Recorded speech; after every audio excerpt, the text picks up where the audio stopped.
Okay, so you're tuned in because you want to know what's going on with aluminum. Like, what kind of moves can we expect today, March 25th? What about the next few days? You want to see some opportunities? And we're here to help with that. Today's deep dive is all about getting you that latest analysis so you can make some smart decisions. Exactly. We're talking price action, charts, the forces that move this market supply, demand, all that. Plus, we've got to look at what the big players are up to, right? Where are they putting their money?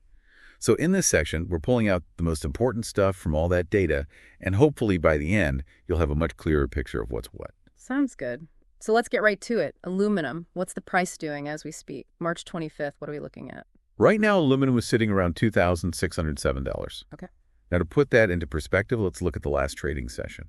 It bounced between a high of $2,618.05 and a low of $2,606.06. Closed pretty much right where we are now, $2,607.03. And we saw a volume of about 1.03K contracts traded. So seems like things are pretty tight, not moving too much, but how does this compare to the rest of the week? What about the whole month? Good question. So this week, and remember, it's not over yet, we opened at $2,646, hit a high of $2,671.07. And the low so far, well, it's at $2,607, so we're at now. Right. For March, the whole month, we kicked things off at $2,700, Yep. peaked at $2,740. And the interesting thing, the low for the month so far is the same as our low today and this week, $2,607. We're right there testing it. So that's got to be a level to watch, a monthly low like that. Okay, let's bring in the charts, the technical stuff. What are the make or break points in the charts where we should expect some action? I see a lot of talk about these demand zones and supply zones. Right. So on the daily chart, we've got a demand zone between $2,580 and $2,600. Historically, that's where buyers have stepped in strong. And then below that, there's even stronger support historically between $2,540 and $2,560. Okay. But right now, the price is right at the top of that first demand zone, the one closer to where we are now. So it's a spot where buyers might come in to prop things up. All right, so that's the floor, potentially.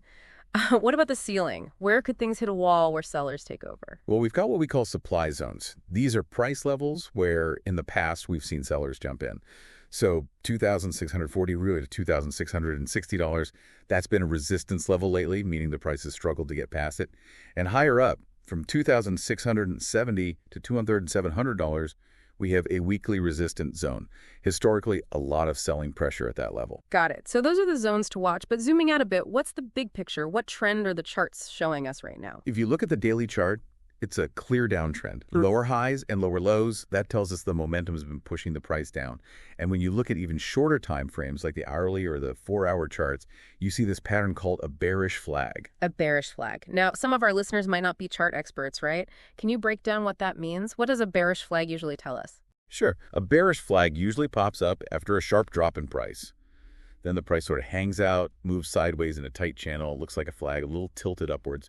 What it usually means is we're taking a breather before the downtrend continues. So we can see the price drop below that flag formation and keep heading down. Okay.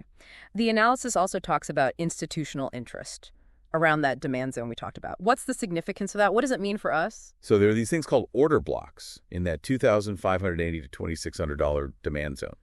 It means that big institutions, think hedge funds, big banks, they put in big buy orders at those levels.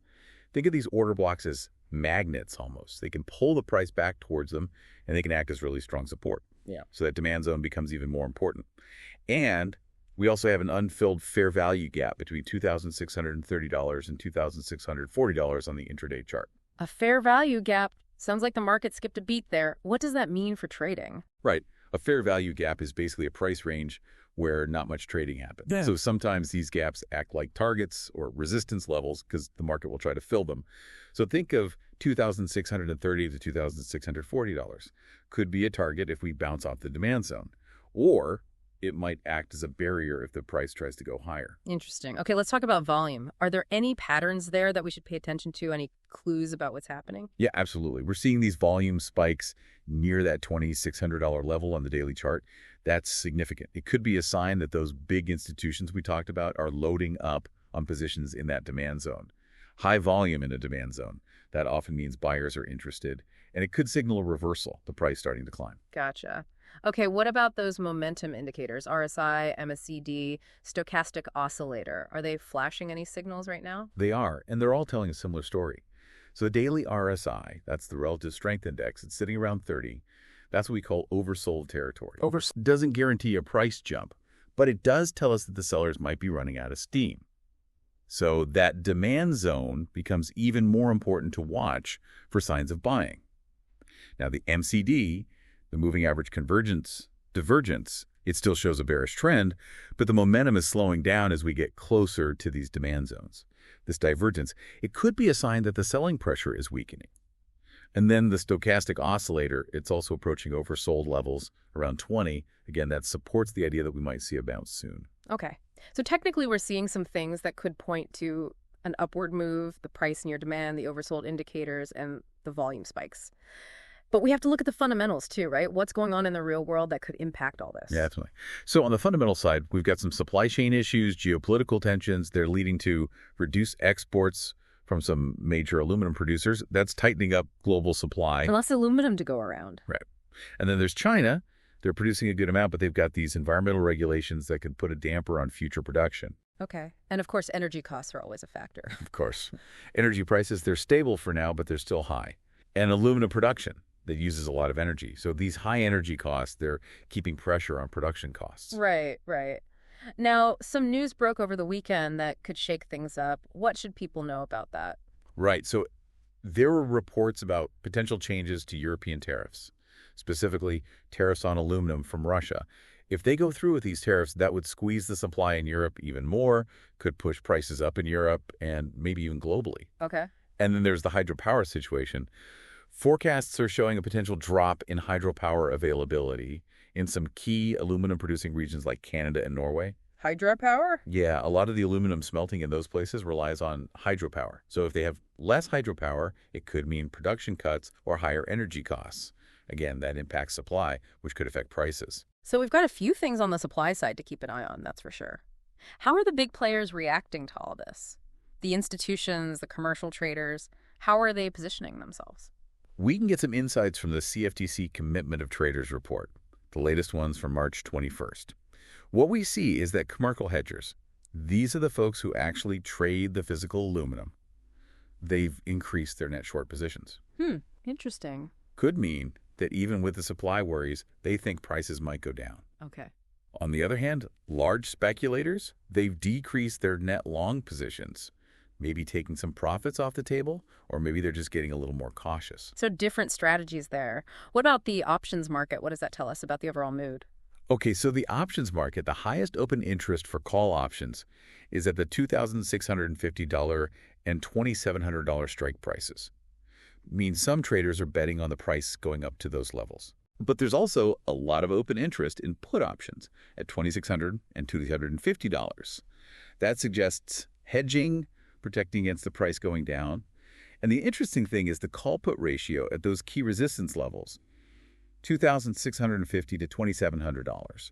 It's about 0.9, meaning there are a few more puts than calls being traded at those levels. So people are a little more worried about the downside, maybe. Could be. It's like they're thinking, yeah, there's a chance it goes up, but we better be ready if it doesn't. Okay. And what about implied volatility? What's that telling us about how much the price might swing? The implied volatility right now is pretty high, around the 65th percentile of its historical range. High volatility. Yep. Means the options market is expecting some big price moves, especially around those demand zones we talked about. That's good and bad, right? More risk, but also more opportunity. Right, right. Big swings can go either way. Okay, let's step back for a second. Can you give us a big picture view? How do these supply and demand levels look across different time frames? Sure. So if you look at everything, the monthly chart, weekly chart, daily, even down to the intraday, you see a few important levels lining up. That long-term support at $2,540 on the monthly chart, that's a major floor. On the weekly, we're kind of just moving sideways for now. Daily chart, we see that downtrend we talked about. And the intraday charts, they're showing us that potential bearish flag. But the point is, the price right now is at a crossroads. It's near those short-term demand zones, but it's also within a bigger downtrend. And we're close to those important lows for the week and the month. A lot to consider. So, with all this in mind, what are the concrete trading opportunities we might see in the coming days? What should we be watching for after today, March 25th? Let's look at a few scenarios. So bullish scenario, the price is near that demand zone, $2,580 to $2,600. We've got those oversold conditions. So you might think about an entry in that area. To manage risk, put a stop loss below $2,570. Potential targets, Short term, maybe around $2,630. Longer term, $2,660 near that first supply zone. Risk reward there is about 1 to 3.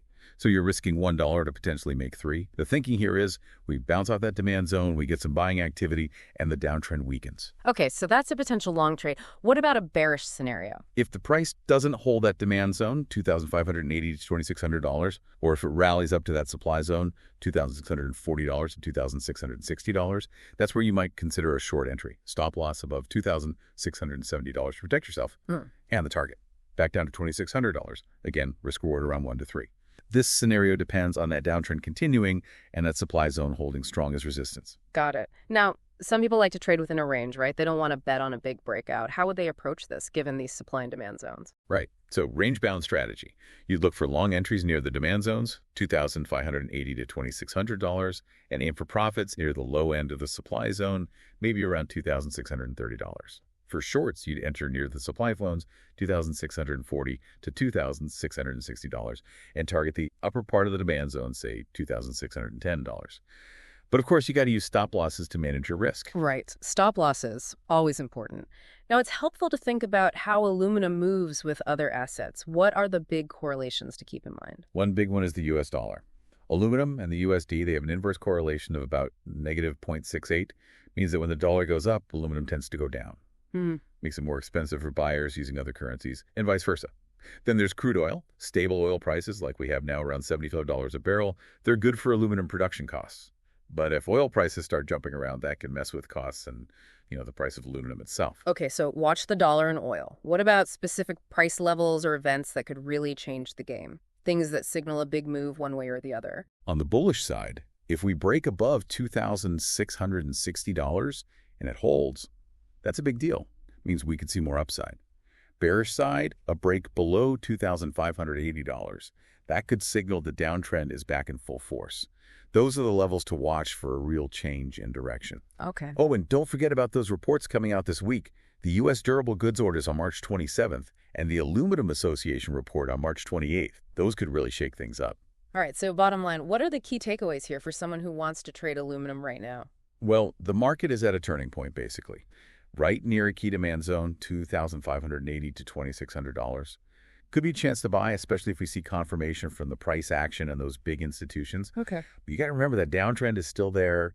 If the demand zone breaks, we could see things go south. So keep an eye on those supply zones as well. Those are the potential ceilings. All right. And to wrap things up, what's one final actionable thought you leave our listeners with as they think about aluminum this week?